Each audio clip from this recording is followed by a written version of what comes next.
Thank you, darling. It's interesting how the truth can sometimes seem mite malleable, depending upon your point of view. Like how those dime novels make you out to be something you're not? Jack, don't be starting trouble. No, he's right. They do tend to exaggerate. Did they exaggerate your part in taking down the Daltons? Well, I was there in the flesh, boy, so I saw what happened firsthand.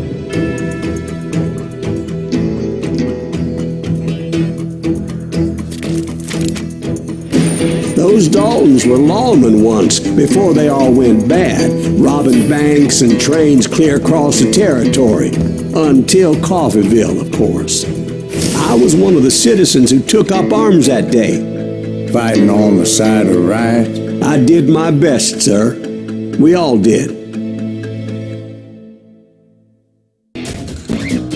It was early morning. One of my friends was a local gunsmith, and he handed out firearms to anybody who'd take one. You see, the Daltons got it in their heads to rob 2 banks at the same time. 2 banks on the same damn street.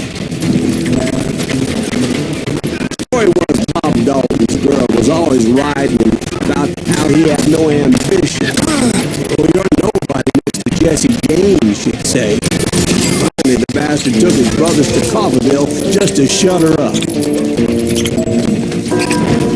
Well, the locals recognized the Daltons right off. Before they could get away, half the town took up arms to defend their property.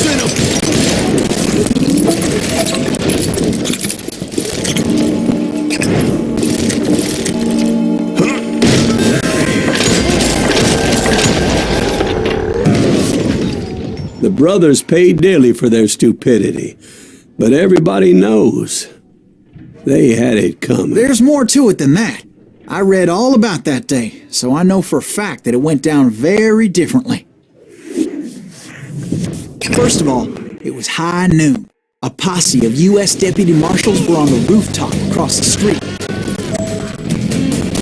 Get ready, boys. They're gonna make a move. The lawmen have been tracking the Daltons for months.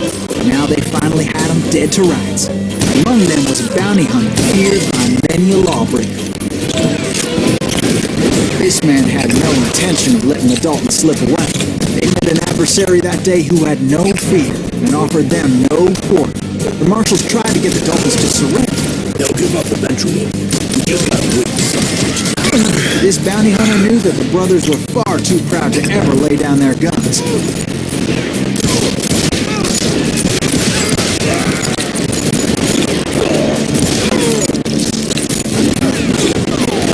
He went in there alone to confront those criminals. One of the marshals shouted, "Where are you going? Are you crazy?" Hey, where do you think you're going, dumbass? That rifle's mine. But he paid him no mind. He saw a way to get around to the back of the bank. Then he figured out how to hit the Daltons from a direction they weren't expecting.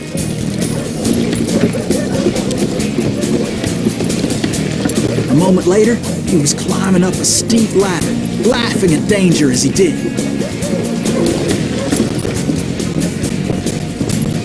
It was brave men like him who risked their lives to tame this wild country.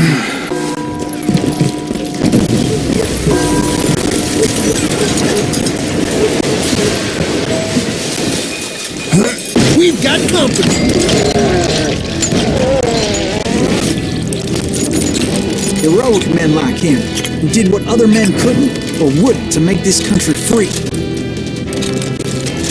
Like Jim Bowie, Is that Davy Silas Crockett, Greaves? who died Son in of the a alley. bitch!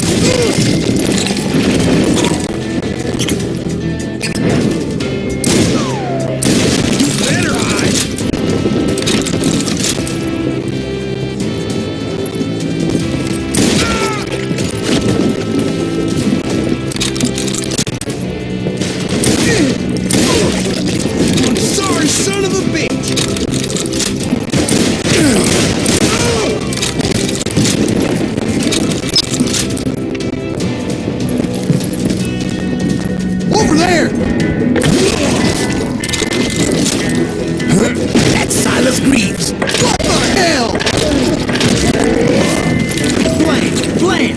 came away victorious, taking down those thieving Daltons.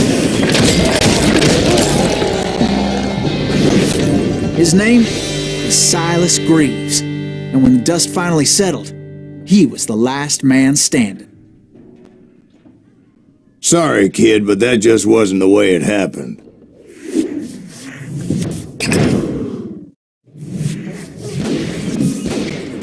It was early evening, not high noon.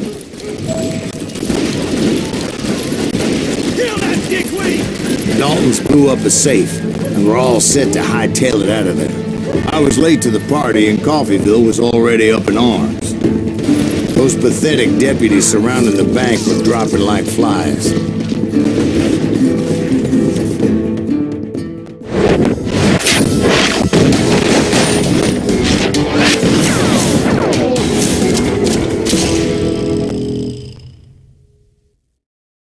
I had been tracking those jokers for months, waiting for them to do something reckless. Boy, you ought to get out of here. Finally, they did.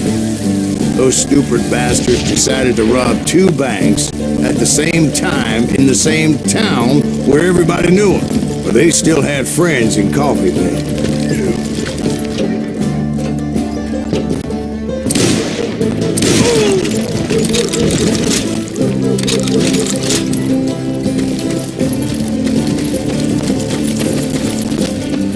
Hey, we got to eat. Put some holes in them. Those friends came after me like a pack of wild dogs, tooth and nail. They were coming at me from all directions.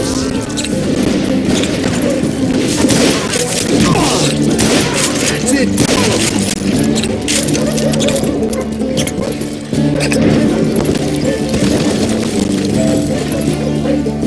I caught sight of the Daltons running with the money and didn't want to lose them. Problem was, they knew the town better than I did. And to top it off, I found myself in the middle of another shootout entirely. Did the Daltons hole up in somebody's house? No, it was the Smiths, I believe. They were cousins of the Daltons, and they were shooting at the Browns, who were shooting at the Daltons, which wasn't any surprise, because those 2 families have been feuding forever.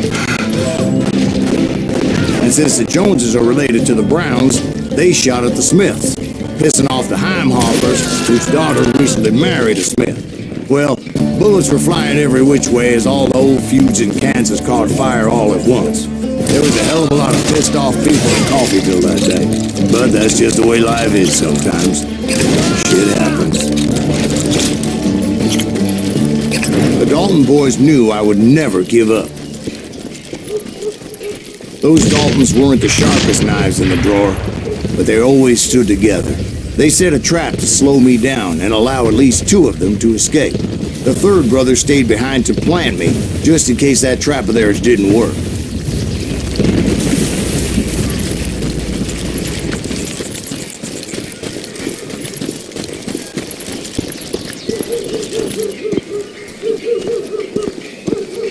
It was Emmett, the youngest, and he decided to stand his ground and face me down. I ain't afraid of you, Silas Greaves. This is where it ends for you. He was determined to protect his brothers. I understood how he felt. Taking me on all by his lonesome wasn't exactly a recipe for a long life.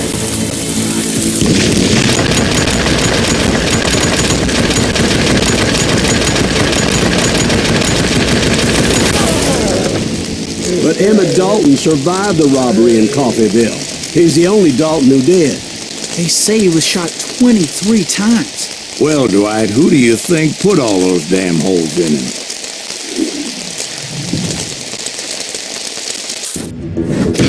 But I have to admit, that boy had grit.